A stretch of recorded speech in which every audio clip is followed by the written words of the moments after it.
Tere, mina olen Doris. Olen 18-aastane ja lõpetasin äsja sel kevadel Vanalinna hariduskolleegiumi teatriklassi. Nüüd elan juba 2 kuud Saksamaal ja töötan vabatahtlikuna ühes rahvusvahelises lasteaias. Ma olen tõesti õnnelik, et noortel on selline võimalus nagu EVT, mille raames saab elada mõnda aega välismaal, tutvuda huvitavate inimestega ja õppida uusi keeli.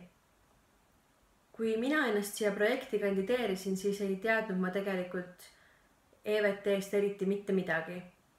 Ja võib-olla sellepärast, et mul polnud erilisi suuri ootusi, on mind siiamaani väga positiivselt üllatatud.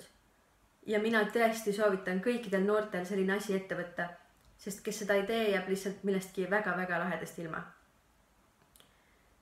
Välismaal elamine on mu silmi väga palju avardanud.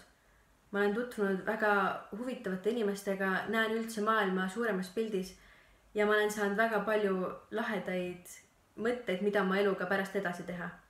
Ja ma olen kindel, et Euroopa vabatahtlikus teenistuses osalemine on üks kõige õigemaid otsuseid, mis ma kunagi oma elus teinud olen.